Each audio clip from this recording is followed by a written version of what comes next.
ननद जी अब उठ भी जाओ, 9 बज चुका है। आज तुम्हारी शादी है ना? शादी है तो मैं क्या करूं, वो तो शाम को है ना। लेकिन अभी तो हल्दी की रस्म होनी है, हल्दी के बिना शादी कैसे होगी? मैं नहीं उठ सकती, बहुत नींद आ रही है। यहाँ हल्दी लाओ और ऐसे ही मुझे हल्दी लगा दो। ये बात सुनकर शीतल को हंसी आ गई। उसने कहा ये मजाक मत करो ननद जी, उठ भी जाओ, अब बिस्तर पर हल्दी होती है क्या? इतना भी आलस अच्छा नहीं है। पायल हद से ज्यादा आलसी थी। पूरे इलाके में अपने आलस की वजह से वो फेमस हो चुकी थी। बिस्तर से वो उठती नहीं थी और कभी बिस्तर से थोड़ी देर के लिए भी उठना पड़ जाए तो उसे मौत आ जाती थी। जो अपनी शादी के दिन बिस्तर से न उठना चाहे वो कितनी आलसी हो सकती है, ये तो आप समझ ही सकते हैं। खैर, कुछ महीने पहले की बात है। जब शीतल ने इस घर में बहू बनकर पहली बार कदम रखा, तब उसकी सास बिमला ने उसकी आरती उतारी और कहा, बहू एक बार अपनी ननद के कमरे में जाओ, उससे मिल लो। हाँ माँ जी जाती हूँ, लेकिन ननद जी बाहर क्यों नहीं आई? वो बाहर नहीं आती, तुम ही उसके कमरे में जाओ। शीतल पायल के कमरे में गई। पायल सो रही थी। आओ आओ भाभी, कैसी हो? मैं तो ठीक हूँ, लेकिन तुम्हें क्या हुआ ननद जी? अभी सोई हुई क्यों हो? तबीयत खराब है क्या? तभी बिमला ने कहा, मेरा नसीब खराब है। मतलब इतनी आलसी बेटी जो पैदा किया है मैंने, ये आलस के चक्कर में कुछ भी छोड़ सकती है। माँ अभी ये सब शुरू मत करो, सुबह के 10 बजे मुझे नींद आ रही है, मुझे और 3-4 घंटा सोने दो। हाँ सो जा, पता नहीं तेरी शादी कैसे होगी, कौन शादी करेगा तुझ जैसी आलसी लड़की से। इसी बात से बिमला हमेशा परेशान रहती थी। खैर, उसके बाद तो शीतल को भी पता चल ही गया कि उसकी ननद कितनी आलसी है।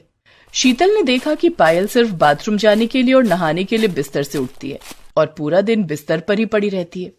खाना भी उसे बिस्तर पर ही चाहिए होता है। ननद जी खाना लग गया है, बाहर आओ। बाहर? नहीं भाभी, बाहर जाते जाते मेरा पैर दुख जाता है, मुझे यहीं पर खाना दे दो। अरे चावल है, अंडा है, ये सब कोई बिस्तर पर खाता है क्या? मैं खाती हूँ, आपको क्या? आपको जैसा बता रही हूँ वैसा ही कीजिएगा। मैं अपने बिस्तर पर ही खाना खाती हूँ और उसी बर्तन में हाथ भी धोती हूँ, मुझे यहीं पर खाना दे दीजिए। बहू उससे बहस मत करो, अभी चिल्ला चिल्ला कर पूरे घर की शांति तहस नहस कर देगी। वो जो बोल रही है वैसा ही करो। इसी तरह दिन बीतता गया और कुछ महीनों बाद पायल के लिए बिमला ने लड़का देखना शुरू किया। अब तो सुधर जा बेटी, अब तेरे लिए लड़का ढूंढ रही हूँ, थोड़ा घर का कामकाज भी सीख ले। क्या होगा कामकाज सीख के? मैं चलते चलते थक जाती हूँ, काम कैसे करूंगी? तो क्या करेगी ससुराल में? पूरा दिन बस आराम करूंगी, और क्या? और ससुराल वाले क्या कहेंगे? कहेंगे कि माँ ने कुछ नहीं सिखाया। तेरी भाभी को देख, हर काम में माहिर है वो, सब लोग कितनी तारीफ करते हैं तेरी भाभी की। अपनी भाभी से तो कुछ सीख ले। नहीं माँ, जो मुझसे शादी करेगा उसे मुझसे ऐसे ही शादी करनी होगी, मेरे बारे में सब कुछ जानकर। बहस में पायल हमेशा जीत जाती थी। जो हाथ पैर चलाने में थक जाती है उसे जबान चलाना बहुत अच्छी तरह से आता है। बिमला लड़का ढूंढने लगी। एक लड़का पायल को देखने के लिए आया, साथ में उसकी माँ भी आई। अरे बिमला जी, अपनी बेटी को तो बाहर बुलाइए। हाँ बहू, पायल को ले आओ। शीतल कमरे में गई और देखा कि पायल बिस्तर पर ही सोई हुई थी। ये क्या पायल, मैंने 2 घंटे पहले तुमको तैयार होने के लिए कहा था, साड़ी भी रख कर गई थी, तुम अभी तक तैयार नहीं हुई। बाहर लड़के वाले बैठे हैं तुम्हें देखने के लिए। मैं अभी तैयार नहीं हो सकती, अगर लड़के वालों को देखना ही है तो कमरे में आकर देखने के लिए बोलो भाभी। शीतल बाहर गई और लड़के वालों से कहा, सॉरी पायल कमरे से निकलने के लिए तैयार नहीं है, आप लोग कमरे में आइए। ये कैसी लड़की है, हम उसे देखने आए हैं और वो कमरे से निकल ही नहीं सकती। हम इससे हमारे बेटे की शादी नहीं कराएंगे। चल बेटा, ऐसी लड़की से शादी करने से तो पूरी जिंदगी कुंवारा बिताना अच्छा है। ऐसे ही 2-3 लड़के भाग गए। सच में ऐसी लड़की से कौन ही शादी करना चाहेगा? बिमला मुश्किल में पड़ गई। बहू अब मैं क्या करूं, घर में कुंवारी जवान लड़की का होना एक माँ के लिए बोझ है। अब सब कुछ तुम्हारे ऊपर ही है, तुम किसी भी तरह से इसकी शादी करवा दो बस। ठीक है माँ जी, आप चिंता मत कीजिए, अब मैं ननद जी की शादी तो करवाऊंगी ही, साथ साथ उनका आलस भी गायब कर दूंगी। शीतल के दिमाग में एक प्लान था। उसका एक दूर का भाई था, उसका नाम रोहन था, लेकिन रोहन के साथ शीतल का रिश्ता बहुत गहरा था। शीतल हर साल रोहन को राखी पहनाती थी, भाई दूज में अपने घर बुलाती थी। शीतल ने रोहन से बात की। रोहन ने कहा, और ठीक है दीदी, मैं शादी करूंगा आपकी ननद से। और उसके बाद तुम्हें क्या करना है वो समझ गए हो ना? हाँ हाँ, बहुत अच्छी तरह से। रोहन के साथ पायल की शादी फिक्स्ड हो गई। बिमला तो बड़ी खुश हुई और ऐसे ही शादी का दिन भी आ गया। लेकिन पायल बिस्तर से उठने को राजी नहीं थी। शीतल ने उसे कुछ नहीं कहा। बिस्तर पर ही पायल की हल्दी की रस्म पूरी हो गई। शाम हो गई और किसी भी तरह बिस्तर से उठकर पायल ने शादी का लहंगा पहना। भाभी, लहंगा पहनते पहनते तो मैं थक गई, मुझे अभी सोना है। बदतमीज लड़की, अभी सोना है मतलब? तेरी भाभी ने इतनी मेहनत करके तेरे लिए लड़का ढूंढा है। वो लड़का अभी बारात लेकर यहाँ आ जाएगा और तुझे अभी सोना है। कोई बात नहीं माँ जी, इसे सोने दीजिए। आज इस घर में इसका आखिरी दिन है। बारात आ गई लेकिन पायल बिस्तर से नहीं उठी। इसीलिए रोहन कमरे के अंदर ही शादी करने चला आया। अरे तुम सो ही रहो पायल, तुम्हें उठने की कोई जरूरत नहीं है, शादी तो ऐसे ही होगी। Thank you so much Rohan, तुमने मुझे समझा। तुम्हारा पति जो बनने वाला हूँ, समझना तो पड़ेगा ही। पंडित जी को भी कमरे में ही बुलाया गया और वहीं पर शादी हो गई। पायल बिस्तर पर ही पड़ी रही और पंडित जी मंत्र पढ़ते गए। अगले दिन सुबह विदाई से पहले बिमला ने अपनी बेटी से कहा, बेटी तू बहुत लकी है जो तुझे ऐसा पति मिला, कभी से नाराज मत करना। पायल ससुराल चली गई, लेकिन उसे ये नहीं पता था कि इसके बाद उसके साथ क्या क्या होगा। ससुराल में 2 दिन तक तो पायल की सास, ननद और नौकरों ने उसे खिलाए पिलाए, लेकिन उसके बाद रोहन ने कहा, मुझे एक नई नौकरी मिली है, उसके लिए मुझे बाहर जाना होगा। पायल तुम भी मेरे साथ चलो, नहीं तो मैं अकेला बोर हो जाऊंगा। रोहन पायल को लेकर बाहर चला गया और दोनों एक फ्लैट में शिफ्ट हो गए।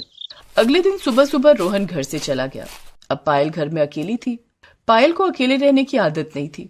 वो हमेशा से ही घर की लाडली बेटी थी और उसे सभी बहुत प्यार भी करते थे। इसीलिए वो जो भी बोलती थी सब लोग वही करते थे। उसके सामने खाना लाकर रख देते थे। लेकिन अब घर में अकेले पड़े पड़े पायल को भूख लगने लगी। अरे यार, बहुत भूख लग रही है, क्या खाऊं, घर में कुछ है भी तो नहीं। पायल चिल्ला भी नहीं पा रही थी क्योंकि घर में तो वो अकेली थी, भला किस पर ही चिल्लाती। फिर भी भूख बर्दाश्त करके वो कुछ देर सोई रही, लेकिन अब भूख काबू के बाहर जा रही थी। माँ, भाभी मुझे खाने को दो, माँ, भाभी। पायल की रोने की हालत हो गई। अब उसे बिस्तर से उठना ही पड़ा, लेकिन उसे खाना बनाना नहीं आता था, इसीलिए उसने अपनी भाभी को कॉल लगाया। क्या बात है, सुबह के 9 बजे कॉल कर रही हो, ये कैसे हो गया आज? भाभी बहुत भूख लगी है जोर की, झटपट बन जाता है, ऐसा कुछ बोलो ना। रोटी सब्जी बना लो। नहीं नहीं, रोटी सब्जी बहुत मेहनत का काम है, कुछ आसान सा बताओ। ठीक है तो फिर पोहा बना लो। शीतल उसे पोहा बनाने का तरीका बताती गई और पायल ने पोहा बना भी लिया। जिंदगी में पहली बार उसने कुछ बनाया, लेकिन उसमें मेहनत बहुत लग गई। पोहा खाने के कुछ देर बाद उसे फिर से भूख लग गई। अब उसने खिचड़ी चढ़ा दिया। घर बहुत गंदा हो रखा था। खिचड़ी होते होते उसने घर भी साफ कर लिया क्योंकि उसे गंदगी से नफरत थी। ऐसे ही धीरे धीरे उसका आलस जाने लगा। शाम को रोहन लौटा तो देखा पायल ने उसके लिए खिचड़ी बनाकर रखी थी। अरे वाह, मेरे लिए खिचड़ी बनाई हो? हाँ, खा के बताओ। ऐसे ही 1 हफ्ते के अंदर पायल का आलस चला गया और वो घर का सारा काम सीख गई। तब जाकर रोहन ने उसे बोला, पायल, वो असल में मेरी कोई नई नौकरी नहीं लगी थी, मैंने तो झूठ बोला था। ऑफिस से 1 महीने की छुट्टी लेकर यहाँ आया था। प्लान तो तुम्हें घर में अकेला छोड़ने का था, तुम तो 1 हफ्ते के अंदर ही सब कुछ सीख गई।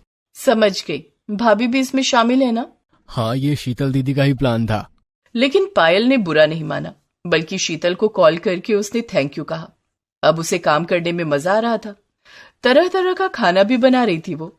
ये सुनकर बिमला के दिल को भी तसल्ली मिली और पायल खुशी खुशी अपने ससुराल में रहने लगी। नीरा देवी अपने बेटे कुशल की शादी करके बहुत खुश थी। वो बहू रंजू के लिए रोज कुछ न कुछ नई डिश बनाती। अरे भाई, आज खाने में क्या बना है? आज मैंने केले के कोफ्ते बनाए हैं, बहू को पसंद आएंगे। क्यों नहीं पसंद आएंगे हैं? तुम खाना इतना अच्छा जो बनाती हो। लगता है मम्मी जी को खाना बनाने का बहुत शौक है। खाना बनाने का शौक है और तीनों समय ताजा खाना खाने का भी शौक है। नीरा कभी बासी खाना नहीं खाती। ससुर जी की बात सुनकर रंजू परेशान हो जाती है। क्या मम्मी जी बासी खाना नहीं खाती? अरे बहू, तू क्यों इतना परेशान हो रही है? कुछ नहीं, मैं तो बस यूं ही पूछ रही थी। तुझे अपनी सासू माँ के लिए हर वक्त ताजा खाना बनाना होगा। आप मेरी बहू से ऐसा क्यों कह रहे हैं? वो तो खुद मेरे लिए ताजा खाना बनाएगी। क्यों, बनाएगी ना बहू? हाँ मम्मी जी, बनाऊंगी ना ताजा खाना।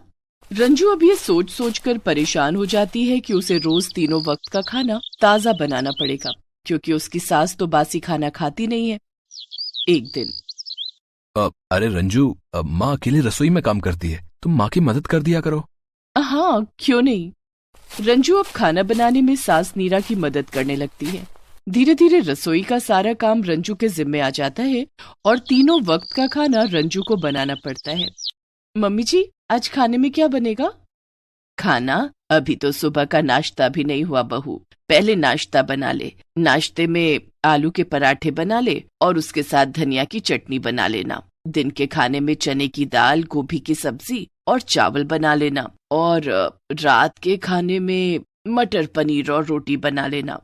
नीरा देवी ने दिन भर का मेन्यू सुना दिया। रंजू रसोई में जाती है। सारा दिन खाना बनाना पड़ेगा, ये सब मुझसे नहीं हो पाएगा। उस दिन तो रंजू को सब कुछ बनाना पड़ता है। सुबह आलू के पराठे और धनिया की चटनी, दोपहर में दाल चावल और सब्जी। रात का खाना बनाने के लिए रंजू जब रसोई में जाती है, दिन भर खाना बनाकर मैं थक गई हूँ, कल भी सुबह से यही सब करना होगा। एक काम करती हूँ, आटा ज्यादा गूंथ लेती हूँ और मटर पनीर की सब्जी भी ज्यादा बना लेती हूँ, कल काम आ जाएगा। रंजू यही करती है। वो ढेर सारा आटा गूंथ लेती है और सब्जी भी ज्यादा बना लेती है। रात को सभी खाना खाते हैं और बचा हुआ खाना रंजू फ्रिज में रख देती है। सुबह जब नीरा देवी फ्रिज खोलती हैं तो देखती हैं कि उसमें मटर पनीर की सब्जी और आटा रखा हुआ है। अरे बहू, ये तूने रात का खाना फ्रिज में क्यों रखा है? क्या करती मम्मी जी, खाना बच गया था, उसे फेंक तो नहीं सकती थी ना। तो तूने इतना सारा खाना बनाया है क्यों? खाना उतना ही बनाती जो रात में ही खत्म हो जाता। कोई बात नहीं मम्मी जी, ये खाना हम आज खा लेंगे। लेकिन मैं बासी खाना नहीं खाती। मम्मी जी, मैं सब्जी गर्म कर दूंगी और आटे की पूरियां तल दूंगी, आपको पता भी नहीं चलेगा कि खाना बासी है। रंजू यही करती है, बासी आटे की पूरियां तल देती है और मटर पनीर की सब्जी को गर्म कर देती है और सबको नाश्ते में परोस देती है। आज सुबह फिर मटर पनीर बना लिए, कुछ और बना लेती। आज सुबह नहीं बनाई, ये कल रात का ही खाना है। कुशल कुछ नहीं कहता, नाश्ता करके ऑफिस चला जाता है। लेकिन बासी खाना खाने के बाद नीरा देवी के पेट में दर्द होने लगता है। हाय हाय, मेरे पेट में बहुत दर्द हो रहा है। हाय। अरे अब क्या क्या हुआ तुम्हें है? मेरे पेट में बहुत दर्द हो रहा है। बहू से कहा था बासी खाना मत खिलाना, लेकिन उसे तो अपने आराम की पड़ी है। चलो मैं तुम्हें डॉक्टर के यहाँ ले चलता हूँ भाई। प्रमोद नीरा देवी को डॉक्टर के यहाँ ले जाते हैं और उन्हें दवाई दिलाते हैं। घर आने के बाद, बहू अब खाने में खिचड़ी बना ले, तेरी मम्मी की तबीयत खराब है, और हाँ आज रात में भी कुछ हल्का बना लेना। जी पापा। रंजू खाने में खिचड़ी बना लेती है। रात के खाने में उसने दाल चावल बना लिए, लेकिन इतना सारा खाना बना लिया कि वो अगले दिन भी खाया जा सके। दूसरे दिन, अरे बहू, ये फ्रिज में दाल चावल तूने कब रखे? मम्मी जी, ये कल रात बनाई थी। फिर से बासी खाना? मम्मी जी, मैं दाल में तड़का लगा दूंगी और चावल को आलू प्याज डालकर फ्राई कर लूंगी, खाना एकदम ताजा लगेगा और सब्जी बनाने की जरूरत भी नहीं पड़ेगी। बहू, तू समझती क्यों नहीं? बासी खाना खाने से मेरी तबीयत खराब हुई थी। ठीक है मम्मी जी, मैं आपके लिए अभी खिचड़ी बना देती हूँ। रंजू नीरा देवी के लिए फिर से खिचड़ी बना देती है और रात के बासी खाने को फिर से ताजा करके सबको खिला देती है। ऐसे ही दिन गुजर रहे थे। रंजू खुद भी बासी खाना खाती और घर वालों को भी खिलाती। अब तो उसने होटलों से भी खाना मंगवाना शुरू कर दिया था। एक बार की बात है, रंजू ने बाहर से चाउमीन मंगवाए। ये इतने बड़े डब्बे में क्या है? मम्मी जी, इसमें चाउमीन है। लेकिन घर में तो कोई चाउमीन नहीं खाता और तूने इतना सारा मंगवा लिया। मम्मी जी, आज रात मैंने आप लोगों के लिए आलू मटर की सब्जी और रोटी बनाई है और मैं चाउमीन खाऊंगी। रंजू ने रात में सबको सब्जी रोटी खिलाई और खुद चाउमीन खाई, लेकिन चाउमीन काफी ज्यादा थी इसलिए बच गई। बची हुई चाउमीन उसने फ्रिज में रख दी। अगले दिन उसने उस चाउमीन को गर्म करके नाश्ते में खा लिया। देख बहू, तू हमें घर का बासी खाना खिलाती थी तब तो ठीक था, लेकिन अब तू होटलों का बासी खाना खाएगी तो तेरी तबीयत बिगड़ जाएगी। मम्मी जी, आप बेकार में ही टेंशन लेती हैं, मुझे कुछ नहीं होगा। उस दिन कुशल के कुछ दोस्त रात के खाने पर घर आने वाले थे। ये सुनते ही रंजू खुश हो जाती है। आज तो इतना सारा खाना बना लूंगी कि अगले 4 दिनों तक खाना बनाने की जरूरत ही नहीं पड़ेगी। उस दिन रंजू खाने में काफी वैरायटी बनाती है, लेकिन खाना ढेर सारा बना लेती है। कुशल के दोस्त खाने की बहुत तारीफ करते हैं। अरे वाह भाभी जी, आपने खीर तो बड़ी ही लाजवाब बनाई है, और पालक पनीर की सब्जी, वाह वाह वाह, ऐसा लग रहा है जैसे रेस्टोरेंट में बैठकर ही खाना खा रहा हूँ। और ये कश्मीरी दम आलू, आहा, ऐसा लग रहा है जैसे सीधे कश्मीर से आई है। थैंक यू भाई साहब।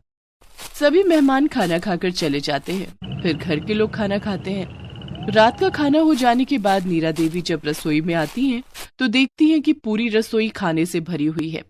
रंजू बहू क्या मोहल्ले वालों को भी खाना खिलाएगी? नहीं मम्मी जी। फिर इतना सारा खाना क्यों बनाए है? मम्मी जी, खाना बच गया। मुझे लगा था कि कुशल के सारे दोस्त आएंगे, लेकिन कम ही लोग आए। बहाने मत बना, मुझे सब पता है। तूने हमें फिर से बासी खाना खिलाने के लिए इतना खाना बनाया है। तू इतनी आलसी क्यों है? ये खाना हम कब तक खाते रहेंगे? मम्मी जी, अच्छा ही है ना, आपको स्वादिष्ट खाना खाने को मिलेगा। आपने देखा नहीं, कुशल के दोस्त खाने की कितनी तारीफ कर रहे थे। रंजू बहू, ये बासी खाना अब तू ही खाना, मैं तो अपने लिए ताजा खाना बनाऊंगी। घर में खाना रहते हुए आप दोबारा खाना बनाएंगी? जब तक ये खाना खत्म नहीं हो जाता, दोबारा खाना बनाने का क्या मतलब मम्मी जी? नीरा देवी गुस्से में अपने कमरे में चली जाती हैं और रंजू सारा खाना फ्रिज में रखने लगती है। ओह, खाना कुछ ज्यादा ही बन गया, फ्रिज में भी नहीं समा रहा। उसे कुछ खाना फ्रिज के बाहर ही रखना पड़ता है। दूसरे दिन रंजू आराम से सोकर उठती है और सबको वही बासी खाना परोसने लगती है। रंजू बहू, मैं और तेरे पापा ये खाना नहीं खाएंगे। मैंने हम दोनों के लिए ताजा खाना बना लिया है, ये खाना तू और कुशल खा ले। अब रात का बासी खाना सिर्फ रंजू और कुशल खाते हैं। नीरा देवी तीनों वक्त अपने और प्रमोद के लिए ताजा खाना बनाने लगी और रात का बासी खाना सिर्फ रंजू और कुशल को ही खाना पड़ रहा था। खाना इतना ज्यादा था कि खत्म ही नहीं हो रहा था। मुझे बासी खाना खाते हुए 2 दिन हो गए, अब मैं और इसे नहीं खा सकता। लेकिन खाना तो अभी बहुत बच रहा है। मैं कुछ नहीं जानता, तुम्हें इतना सारा खाना बनाने के लिए कहा किसने था? कुशल ऑफिस चला जाता है। अब रंजू को बासी खाना खुद ही खाना पड़ता है। लेकिन शाम होते ही रंजू की तबीयत काफी बिगड़ जाती है, उल्टियां करने लगती है। नीरा देवी कुशल को फोन करके सब कुछ बताती हैं। कुशल ऑफिस से जल्दी घर आ जाता है और